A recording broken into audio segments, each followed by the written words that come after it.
يفقه قولي يا ربي ولك الحمد كما ينبغي لجلالك وجهك عظيم سلطانك حمدا كثيرا طيبا مباركا فيه كما يحب ربنا ويرضى.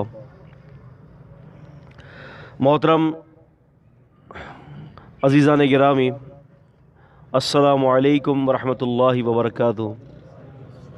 اللہ تعالیٰ کی رحمتیں ہوں ہم سب پر۔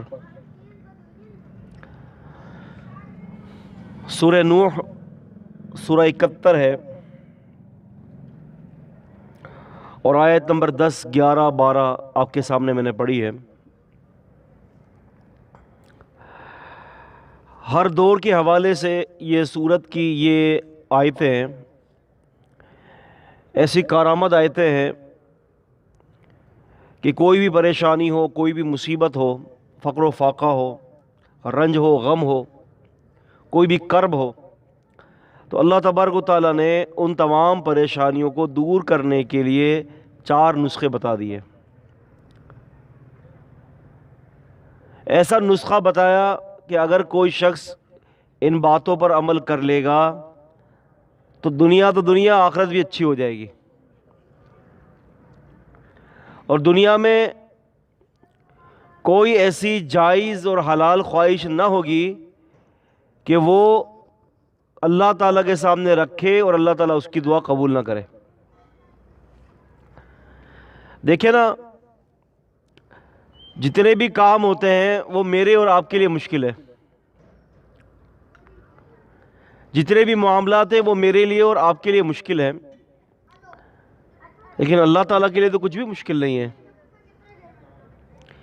سارے آسمانوں کا اور زمینوں کا نظام ایک وہی تو چلا رہا ہے، اس کے تصرفات میں اس کا کوئی شریک نہیں ہے، اس کے ساری جتنی بھی پلاننگز ہیں اس کا کوئی پارٹنر نہیں ہے۔ وہ جتنا چاہتا ہے، جب چاہتا ہے، جو چاہتا ہے، جس طرح سے چاہتا ہے کر دیتا ہے۔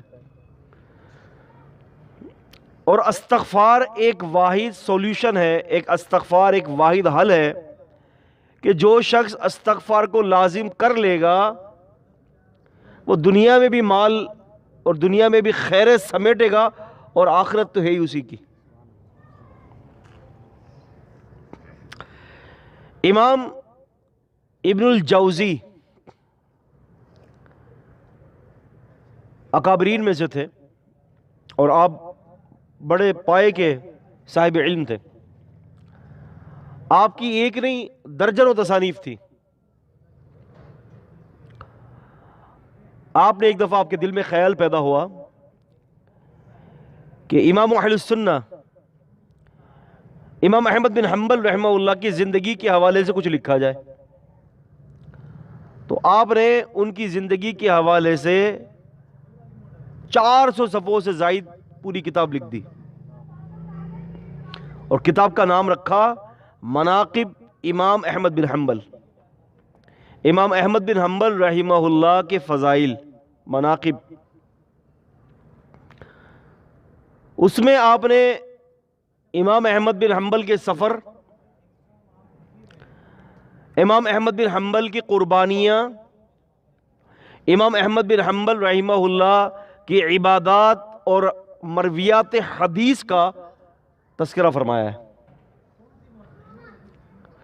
ایک محدث جس کو لقب محدث مل جاتا ہے تو وہ تو اپنے لقب کے ساتھ خود ہی قربانیوں کا ایک مجموعہ ہوا کرتا ہے۔ گھر بیٹھے محدث کا لقب تو نہیں ملتا، قربانیاں ہیں، مشقتیں ہیں، صعوبتیں ہیں۔ امام احمد بن حنبل رحمہ اللہ کے حوالے سے وہ لکھتے ہیں کہ سفر پر نکلے آپ۔ اس وقت محدثین کے سفر بڑے لمبے لمبے ہوا کرتے تھے۔ امام شافعی رحمۃ اللہ علیہ گھر سے نکلتے ہیں سفر کے لیے، حدیث کے ایک لفظ کی تصحیح کے لیے، کہتے ہیں کہ 6 مہینہ جانے میں لگ گیا اور 6 مہینہ واپس آنے میں لگ گیا۔ حدیث کے ایک لفظ کی تصحیح، حدیث پوری نہیں، پوری حدیث میں سے کسی ایک لفظ کی تصحیح کرانا مقصود تھا کہ کیا یہ نبی صلی اللہ علیہ وسلم نے فرمایا ہے کہ نہیں فرمایا۔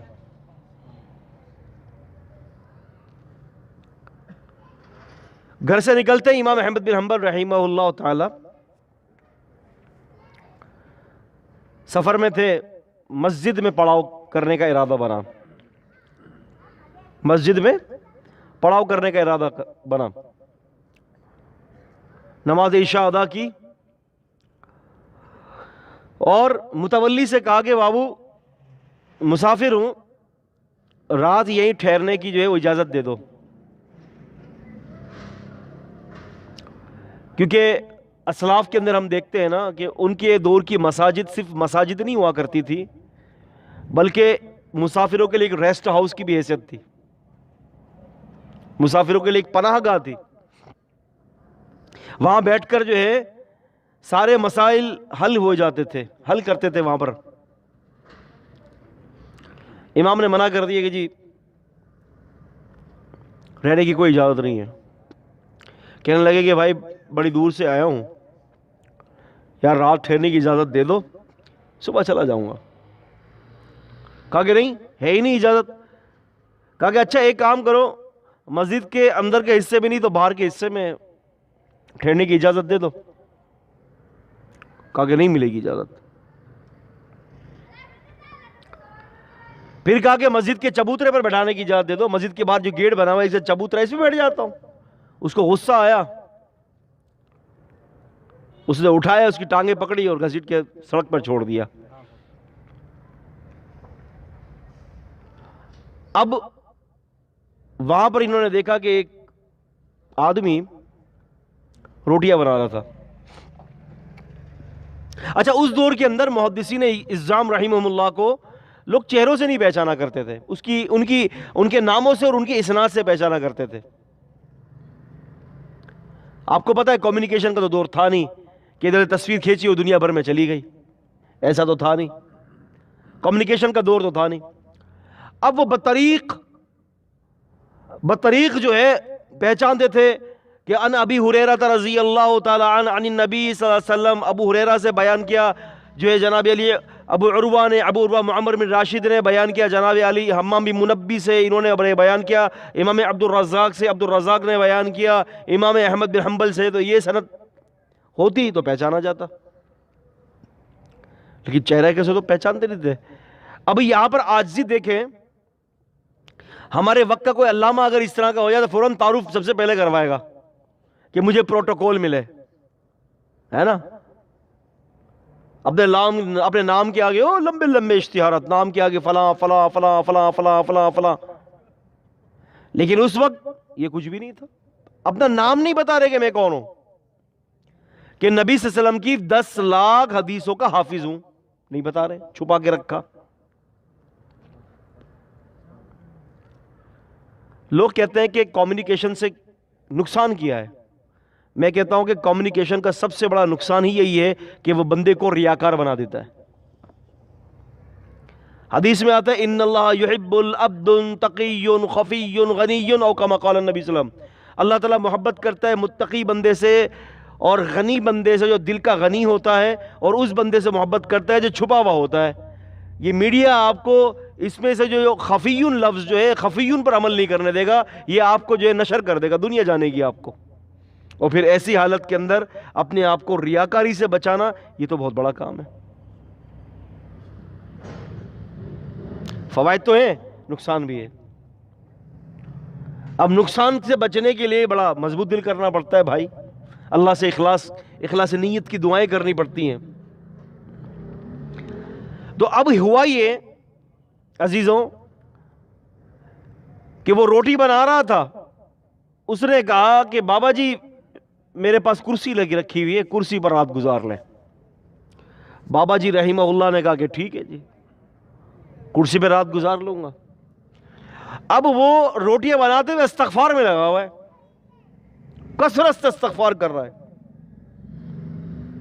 میرا بھی موضوع استغفار ہے, استغفار کی فوائد, دنیاوی فوائد اور اخروی فوائد. تو اب ہوا یہ کہ وہ استغفار کر رہا ہے. تو امام احمد بن حنبل رحمہ اللہ نے پوچھا استغفار سے کچھ ملا تجھے؟ کہا کہ بہت کچھ مل گیا. اتنا ملا ہے کہ اللہ تعالیٰ سے جب بھی کوئی دعا کرنی ہوتی ہے, ہاتھ اٹھانے سے پہلے وہ چیز میرے سامنے آ جاتی ہے, اللہ دعا قبول کر لیتے ہیں. کہا کہ ہاں. روٹی پکانے والے نے کہا ہاں. ایک دعا قبول نہیں ہوئی, ایک دعا ابھی تک قبول نہیں ہوئی, اس کا منتظر ہوں. پوچھا کون سی؟ کہا کہ میں نے دعا کی ہے رب کائنات سے, اللہ احمد بن حنبل رحمہ اللہ کی زیارت کروا دے. یہ دعا قبول نہیں ہوئی. فرمایا امام احمد نے کہ اللہ نے یہ بھی دعا قبول کر لی, مجھے گھسیٹ کر تیرے پاس لے آیا, میں آ گیا ہوں تیرے پاس. تو بھائی کون سا کام ہے جو استغفار کی برکت سے نہیں ہوتا؟ کیا فرما رہے نوح علیہ السلام؟ فَقُلْتُ اسْتَغْفِرُوا رَبَّكُمْ, میں نے کہا, فَقُلْتُ میں نے کہا, استغفروا استغفار کرو, ربکم اپنے رب سے, میں نے کہا کہ اپنے رب سے استغفار کر لو. انہ کان غفارا, بہت بڑا بخشنے والا ہے. غفارا مبالغہ, بہت بڑا بخشنے والا ہے. اب تم جب استغفار کرو گے فوائد کیا ہوگا؟ نمبر 1, یرسل السماء علیکم مدرارا, یرسل السماء وہ بھیجے گا آسمان سے, علیکم تمہارے اوپر, مدرارا, مدرار بارشیں. لو بھائی بارشوں کا مسئلہ حل, قحط سالی کا مسئلہ حل, سب مل کر استغفار کر لو, قحط سالی ختم. امام سفیان رحمہ اللہ تعالی علیہ بیٹھے ہوئے تھے, ایک آدمی آتا اور کہتا ہے کہ سفیان بارش نہیں برس رہی, قحط پڑ گئی ہے. فرمایا استغفار کر اللہ کے سامنے. ایک آدمی کہتا ہے سفیان پریشان ہوں, بیمار ہوں. کہا کہ اللہ سے استغفار کر. تیسرا آدمی آیا, اس نے کچھ اور تقاضا بتایا, کہا کہ اللہ سے استغفار کر. ایک اور آدمی بیٹھا تھا, کہا کہ تینوں مسئلے الگ الگ تھے, حل ایک ہی بتایا آپ نے. ہے مسئلے سب کے الگ الگ, حل ایک ہی بتایا. یہ کیا بات؟ بیماریاں مختلف, نسخہ ایک لکھ کے دے دیا, یہ کیا بات ہے؟ کہا کہ یہ نسخہ تو قرآن میں درج ہے, اس آیت کو پڑھ کے سنا دیا, یرسل السماء علیکم مدرارا ویمددکم باموال وبنین ویجعل لکم جنات ویجعل لکم انہارا. کہا کہ ایک نے آ کے کہا بیمار ہوں, ایک نے آ کے کہا رزق نہیں ہے, ایک نے کہا کہ اولاد نہیں ہے. تینوں کا مسئلہ اس آیت سے دے دیا. بولا ان تینوں کا مسئلہ قرآن بتا رہا ہے سورہ نوح کے اندر کہ اس کا حل ہی استغفار ہے. استغفار کرو, بس اللہ سے بیٹھ کر استغفار کرتے رہو, کثرت سے استغفار. استغفر اللہ ربی من کل ذنب واتوب الیہ, میں اللہ سے گناہوں کی معافی مانگتا ہوں اور اس کی طرف متوجہ ہوتا ہوں, اللہ معاف کر دے میرے گناہوں کو. بندہ جب اتحیات میں بیٹھتا ہے نا تو دعا کرتا ہے, اللہم انی ظلمت نفسی ظلما کثیرا ولا یغفر الذنوب الا انت فاغفر لی مغفرۃ من عندک وارحمنی انک انت الغفور الرحیم. اللہ تعالیٰ کہتا ہے میرے بندے نے مجھ سے معافی مانگا, میرا بندہ جانتا ہے کہ اس کا کوئی رب ہے, میں نے معاف کر دیا اپنے بندے کو. جا یہ بھی کیا یاد رکھے گا, اللہم انی ظلمت نفسی ظلما کثیرا, اللہ میں نے اپنے نفس پر بہت بڑے بڑے ظلم کیے ہیں. فلا یغفر الذنوب الا انت, اللہ میرے گناہوں کو تیرے سوا کوئی معاف کرنے والا ہی نہیں ہے, مجھے کون معاف کرے گا؟ اگر تو معاف نہیں کرے گا تو پھر مجھے کوئی معاف کرنے والا نہیں ہے. کون مجھے معاف کرے گا؟ اللہم اغفر لی ما قدمت وما اخرت وما اسررت وما اعلنت, اللہ جو میں نے گناہ پہلے کیے, آگے کروں گا, چھپا کر کیے, ظاہری طور پر کیے, سب معاف کر دے. چاہے وہ چھپا ہوا گناہ ہو, چاہے وہ ظاہر گناہ ہو. لوگوں کے سامنے گناہ کر لیے, لوگوں نے چھپ کر گناہ کیے, کیونکہ گناہوں کا ریشو اکثر جو ہے وہ چھپ کر ہوتا ہے نا, کوئی دیکھنے والا نہیں ہے, کوئی دیکھ ہی نہیں رہا, گناہ کر لیا جا کر. کس کو کیا پتا کہ کیا منہ کالا کیا ہے اس نے. اپنے موبائل کا سوئچ جو ہے برائے مہربانی آف کر لیں, یہ سائلنٹ پہ کریں. تو کس کو کیا پتا ہے وہ کیا کر کے آیا. ایک دفعہ خلیفہ ہارون رشید نے اعلان کیا, کہ بھائی جنت میں جاؤں گا کہ نہیں جاؤں گا میں، کوئی مجھے بتا سکتا ہے؟ بہت سارے لوگ آئے مختلف قسم کے جو ہے وہ نسخے بتائے، کسی کی بات سمجھ میں نہیں آئی، مختلف قسم کے نسخے، مطمئن نہیں ہوئے۔ ایک آدمی آ کر کہتا ہے کہ ہاں میں بتا سکتا ہوں کہ تمہاری مغفرت ہو سکتی ہے کہ نہیں ہو سکتی، تم جنت میں جا سکتے ہو کہ نہیں جا سکتے، بتاؤ کبھی اللہ کے ڈر سے گناہوں کو چھوڑا ہے کہ جب گناہ کرنے پر پوری طاقت بھی رکھتے ہو اور اس وقت تمہیں کوئی دیکھنے والا نہ ہو؟ ہارون رشید نے کہا کہ ہاں ایسے بہت سارے مواقع آئے کہ طاقت رکھتا تھا، قدرت رکھتا تھا اس بات کے اوپر کہ میں گناہ کروں، لیکن دل کے اندر اللہ کا خوف آ گیا، اللہ کا خوف غالب آیا اور میں نے اپنے نفس کو اللہ کے حکم کے حوالے کر دیا۔ کہا کہ ہاں تم جنتی ہو۔ کہا کہ دلیل؟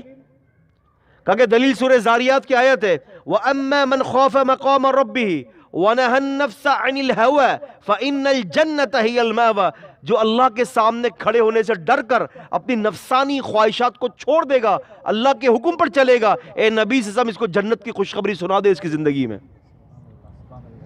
اور سورہ رحمان میں فرمایا لہو جنتان، ایسے بندے کے لیے تو ایک جنت کی نہیں، اے نبی دو دو جنت کی خوشخبری سنا دے، دو دو جنتیں۔ جنتان تثنیہ ہے، جنات جمع ہے، جنت واحد ہے۔ تو فرمایا کہ استغفار کی بڑی فضیلت ہے۔ تو کہا گیا کہ دیکھو اپنے رب سے استغفار کرو، وہ کیا کرے گا؟ پہلی نعمت یرسل السماء علیکم مدرارا، موسلادھار بارشیں برسا دے گا۔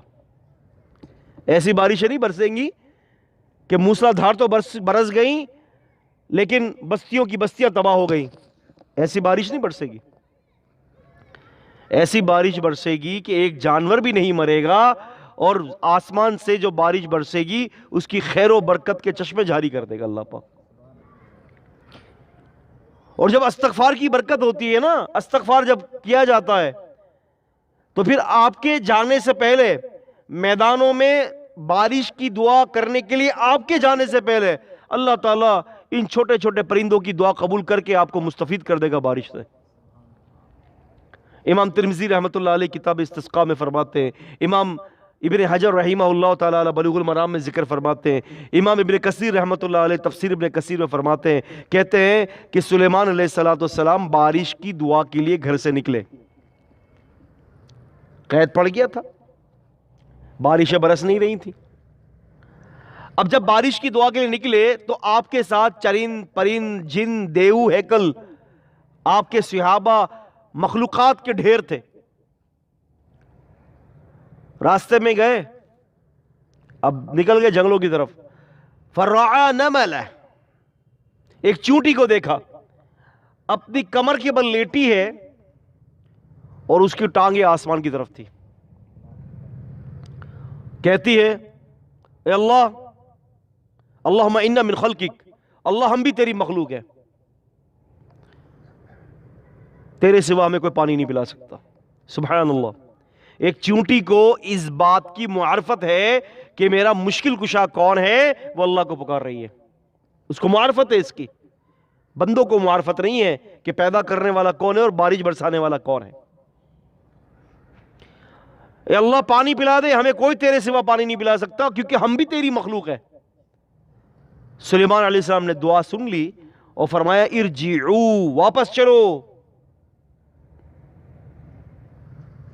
واپس، ہم نے دعا کے لیے آئے، کہا کہ ہاں لقد سقیتم بدعوت غیرکم، واپس چلو، اللہ تعالیٰ نے چونٹی کی دعا کو قبول کر لیا ہے، اب بارشیں برسیں گی، تمہیں دعا کرنے کی ضرورت نہیں ہے۔ تو جب استغفار ہوتی ہے، استغفار کا ورد ہوتا ہے، اللہ سے توبہ اور تائب بندہ ہوتا ہے تو سارے مسائل ایسے حل ہو جاتے ہیں۔ تو فرمایا کہ تم استغفار کر لو اللہ کے سامنے، تو وہ کیا کرے گا؟ یرسل السماء علیکم مدرارا، وہ تمہارے اوپر تیز موسلادھار بارشیں برسائے گا، بڑی نفع بخش بارشیں ہوں گی، تمہارے جانور بھی پلیں گے، تم بھی پلو گے، اور اللہ تعالیٰ تمہارے سارے کام مشکل آسان کر دے گا۔ اور وَيُمْدِدْكُمْ بِأَمْوَالٍ وَبَنِينَ، وَيُمْدِدْكُمْ، وہ مدد کرے گا تمہاری مالوں کے ذریعے اور تمہاری اولادوں کے ذریعے۔ پہلی بات کیا ہوئی؟ آسمان سے بارش برسائے گا، نفع بخش۔ دوسری بات کیا کرے گا کہ استغفار کی برکت سے تمہارے مال کے ذریعے تمہاری مدد کرے گا، تمہارے مالوں کے اندر اضافہ کر دے گا، تمہیں فری پورٹ ہونے کی ضرورت بھی نہیں پڑے گی کہ تم اپنے ملک کو فری پورٹ کرو، تم استغفار کرو بغیر فری پورٹ کے، اللہ تعالیٰ تمہارے ملک کے اندر جو ہے رزق کے دہانے کھول دے گا، رزق کی رزق ہوگا۔ لیکن کیا ہے؟ استغفار، لازم پکڑ لیں استغفار کو۔ ایسی ندامت ہو گناہ پر، ایسی ندامت ہو کہ اللہ کے سامنے اتنا روئیں، نہیں ہوتا بچہ ماں کے آگے کیسے بل بلاتا ہے، ضد کریں اللہ کے آگے، ضد کریں، گڑ گڑا کر روئیں، خوب مانگے حتیٰ کہ اللہ کو جب ترس آ جائے گا تو کام بن جائے گا۔ رسول اللہ صلی اللہ علیہ وسلم کی حدیث کے مطابق جو روزانہ 3 دفعہ اللہ تعالیٰ سے یوں کہتا ہے اللہم اجرنی من النار، اللہم اجرنی من النار، اللہم اجرنی من النار، اللہ مجھے جہنم سے بچا، اللہ مجھے جہنم سے بچا، اللہ مجھے جہنم سے بچا، جہنم کہتی ہے اے اللہ اس کو مجھ سے بچا دے۔ اور جو 3 دفعہ کہتا ہے اللہم انی اسألک الجنۃ الفردوس، اللہم انی اسألک الجنۃ الفردوس، اللہم انی اسألک الجنۃ الفردوس، اللہ مجھے جنت الفردوس کا وارث بنا دے۔ جنت فردوس کہتی ہے اللہ اس کو میرا وارث بنا دے۔ استغفار کی برکت ہے۔ رات کے وقت نبی سم کھڑے ہوتے ہیں، آپ کو تو اللہ نے معصوم کر دیا نا، پیارے نبی علیہ السلام تو معصوم ہے، معصوم الخطا ہے، معصوم کر دیے۔ رات کے وقت کھڑے ہیں، حتی توقدمہ، یہاں تک کہ آپ سے سم کے قدم مبارک پر ورم چڑھ جاتا، اور ایک حدیث میں ہے کہ قدم مبارک لمبے قیام کی وجہ سے پھٹ جاتے۔ سیدہ ام المومنین فرماتی ہیں عائشہ رضی اللہ عنہا کہ اللہ کے نبی صلی اللہ علیہ وسلم میرے ماں باپ آپ پر قربان، ہمارے بھی قربان، آمین، میرے ماں باپ آپ پر قربان، اللہ تعالیٰ نے تو آپ کو معصوم کر دیا ہے، پھر اتنی عبادت کیوں؟ آپ نے فرمایا عائشہ اولم اکون عبدا شکورا، عائشہ اللہ نے اتنے انعامات کیے ہیں مجھ پر، نبوت کا عظیم صحرا مجھے دیا ہے، مجھ پر شفقت کر دی، تو میں رات کا قیام کر کے استغفار کر کے اللہ کا شکر گزار بنتا ہوں، شکر گزار بندہ بنتا ہوں۔ تو عزیزان گرامی، استغفار کی برکت کیا ہوگی؟ استغفار کی برکت یہ ہوگی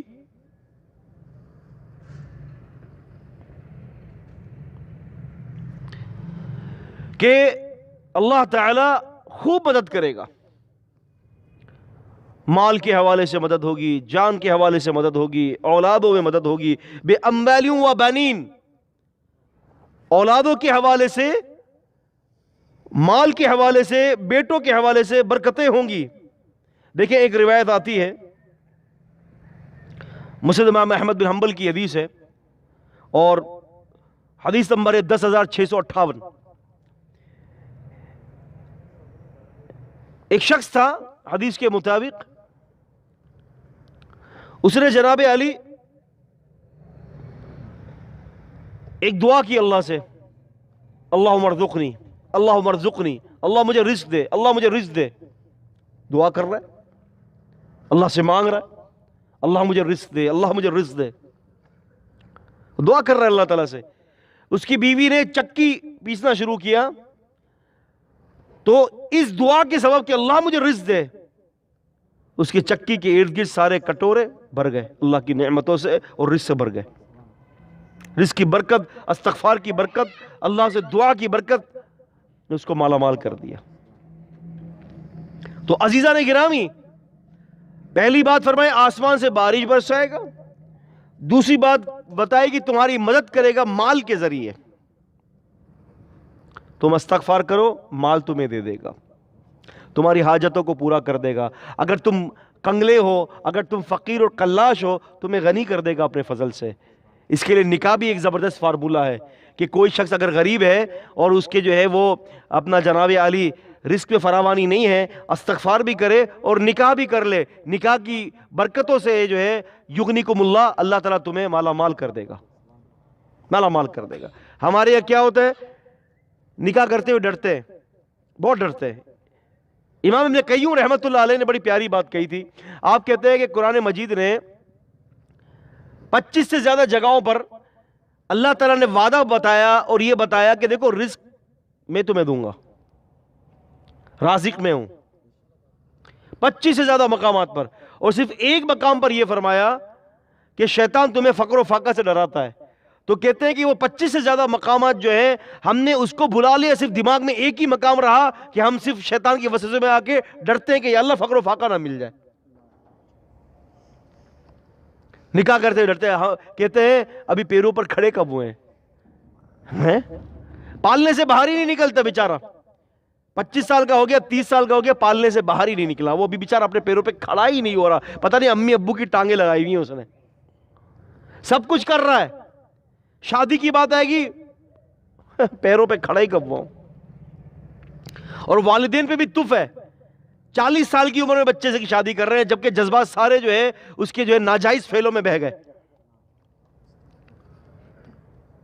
17, 18, 19, 20, 22 سال کی عمر میں جذبات ابھرتے ہیں, یہ ہوتی ہے نکاح کی عمریں. تو ہمارے یہاں تو جناب عالی پالنے سے ہی پیر نہیں نکلے.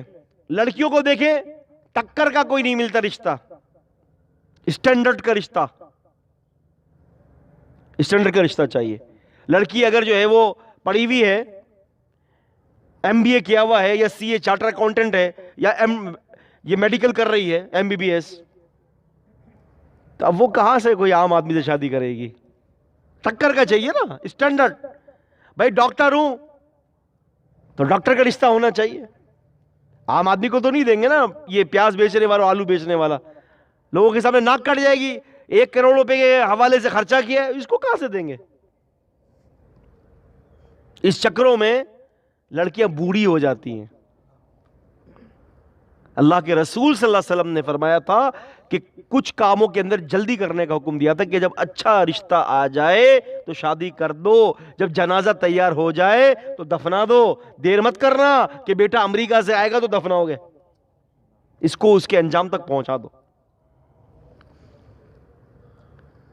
تو فرمایا کہ وہ تمہاری مالوں کے ساتھ مدد کرے گا تم نے استغفار کیا. رسول اللہ صلی اللہ علیہ وسلم فرماتے ہیں نا کہ میں اللہ سے 70 دفعہ استغفار کرتا ہوں.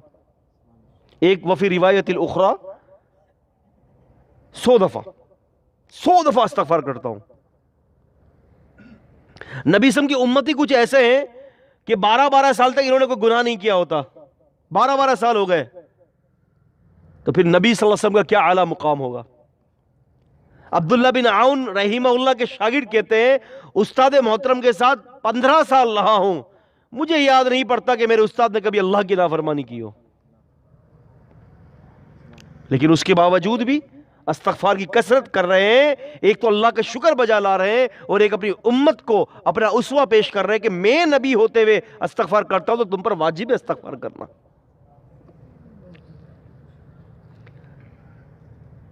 تو بات کیا بتائی؟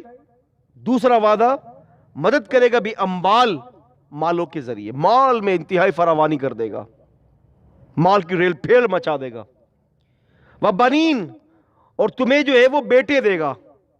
اس میں لڑکیاں بھی ہیں لڑکے بھی ہیں. بنین اس لیے استعمال کیا گیا کہ زیادہ تر لوگوں کی چاہتے لڑکوں کی ہوتی ہیں, اس میں بیٹیاں بھی داخل ہیں. اولاد دے گا تمہیں بیٹے دے گا, تمہیں بیٹیاں دے گا. اولادوں کا مسئلہ ہے نا, تو اولادوں کے لیے شہاقق جانے کی ضرورت نہیں ہے. اولادوں کے لیے جو ہے وہ سکھر جانے کی ضرورت نہیں ہے, مدینۃ الاولیاء جانے کی ضرورت نہیں ہے. اولادیں لینے کے لیے رحمان سے تعلق جوڑنے ضروری ہے. استغفار کر لو, تمہیں اولاد پر اولاد دے دے گا. امام مسلم رحمت اللہ علیہ صحیح مسلم میں کہتے ہیں کہ ام سلیم رضی اللہ عنہ بڑی پاک باز عورت تھی, بڑی صابرہ تھی, بڑی شاکرہ تھی, بڑی قانتہ تھی. صبر کرنے والی، شکر کرنے والی، پرہیزگار عورت تھی، اللہ سے ڈرنے والی اور استغفار کرنے والی تھی، بہت استغفار کرتی تھی اللہ کے آگے، بہت استغفار کرتی تھی۔ رات کے وقت بیٹا مر گیا، طلحہ ان کا جو بیٹا تھا مر گیا، انتقال ہو گیا۔ اب ذہن میں سوچ آئی کہ طلحہ کے ابو آئیں گے، ابو طلحہ پورے دن کے تھکے ہوئے ہوں گے، اور اگر میں ان کو بولوں گی کہ بیٹا وفات پا گیا ہے تو بڑے پریشان ہو جائیں گے۔ پریشان کرنا نہیں چاہتی، خاوند سے والیانہ محبت تھی، لٹا دیا کروٹ پر۔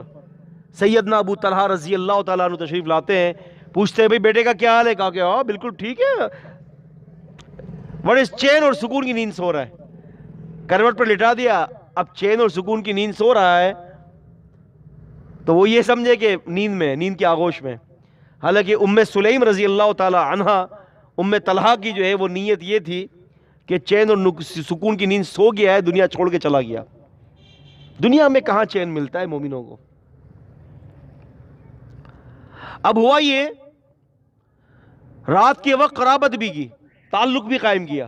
کیسی عورت تھی، کیسا جگرا تھا کہ خاوند کی خواہش ایسے موقع پہ بھی پوری کر لی۔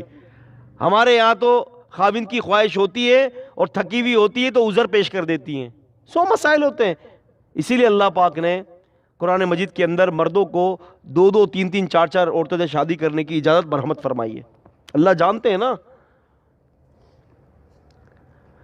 اب صبح جب نماز کے لیے نکلے تو کہا کہ سنو ابو طلحہ، ہمارا بچہ مر گیا ہے۔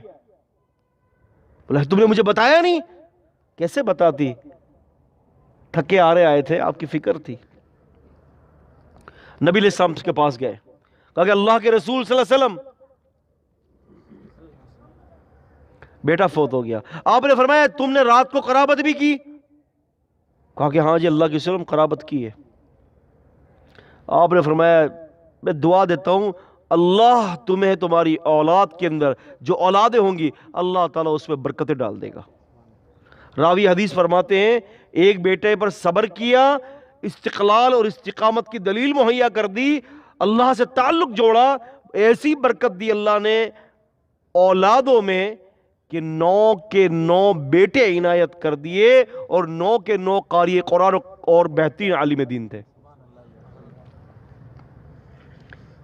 یَهْبُ لِمَن یَشَاءُ إِنَاثًا، جسے چاہتا ہے لڑکیاں دے دیتا ہے، یَهْبُ لِمَن یَشَاءُ الذُّکُورَ، جسے چاہتا ہے لڑکے دے دیتا ہے، اور یُزَوِّجُهُمْ ذُکْرَانًا وَإِنَاثًا، جسے چاہتا ہے دونوں دے دیتا ہے، اور جس کو چاہتا ہے بانج کر دیتا ہے۔ إِنَّهُ عَلِيمٌ قدیر، وہ علیم بھی ہے اور قدیر بھی ہے، جاننے والا بھی ہے اور پوری طاقت رکھنے والا اور قادر بھی ہے۔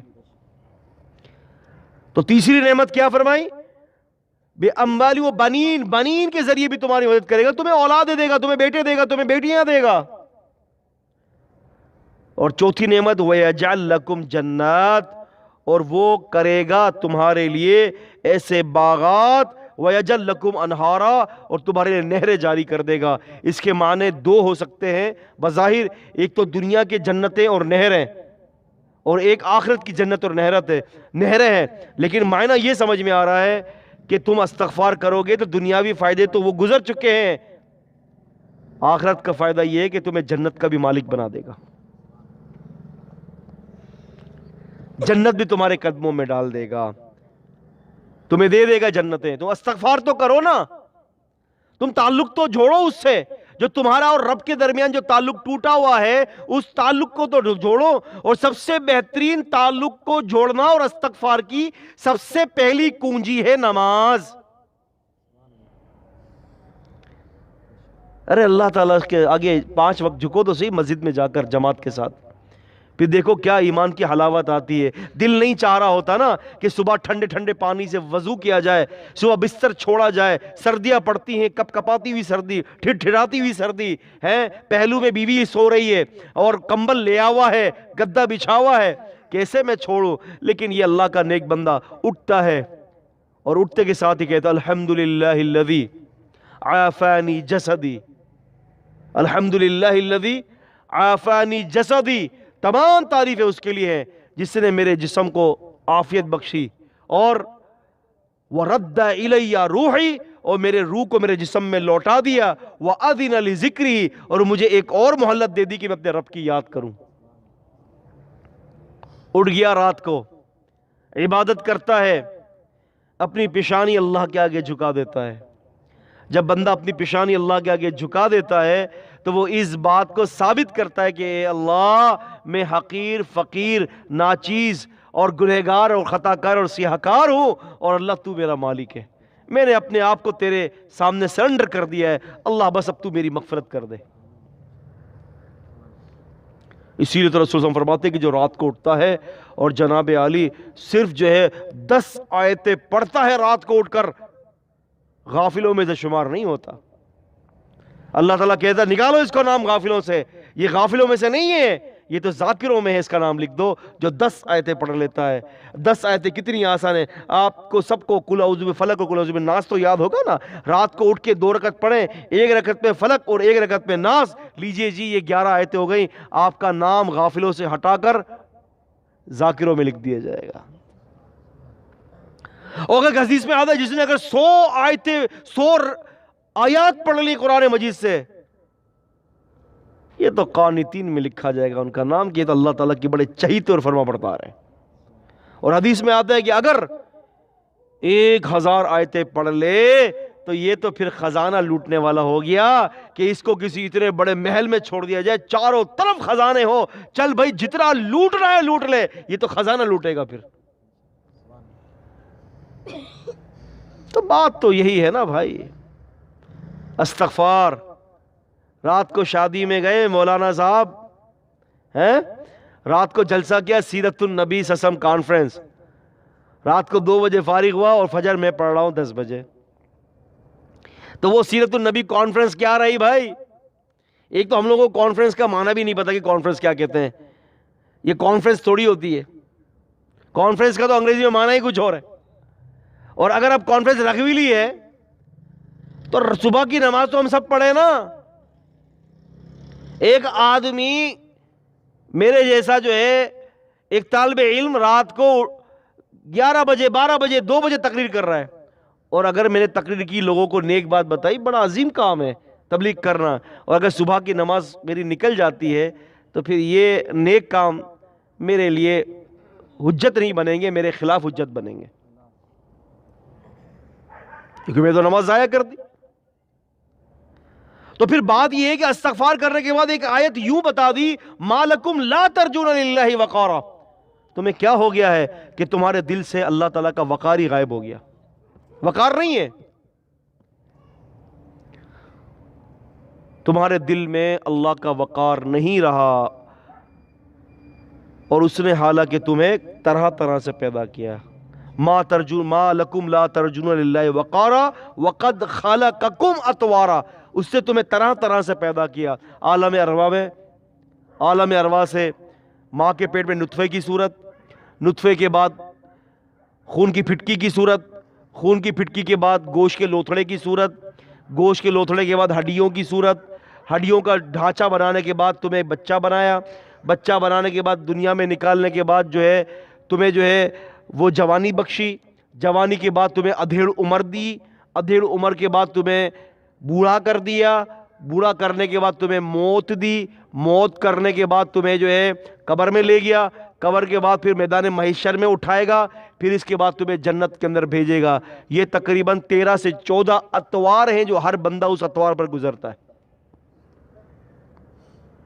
ما لکم لا ترجون للہ وقارا، اس آیت کو سمجھیں کہ تمہیں کیا ہو گیا ہے کہ تمہارے دل سے اللہ کا وقار نہیں رہا، حالانکہ اس نے تمہیں پے در پے طرح طرح سے پیدا کیا ہے، کتنے اطوار سے پیدا کیا ہے۔ عزیزان گرامی، بات یہ ہوتی ہے کہ جب اللہ تعالیٰ جو ہے کسی بندے سے ناراض ہو جاتا ہے نا، تو پھر اس کی ناراضگی جو ہے اس کے رزق پر اثر انداز نہیں ہوتی، اس کی دنیا کے عیش و عشرت سے اثر انداز نہیں ہوتی، وہ ناراضگی سمٹ سمٹ کر ایسی ہو جاتی ہے کہ بندہ جس کے اندر جتنی بھی نیکیوں والی خوبیاں ہوتی ہیں وہ نیکیوں والی خوبیاں ختم ہو جایا کرتی ہیں۔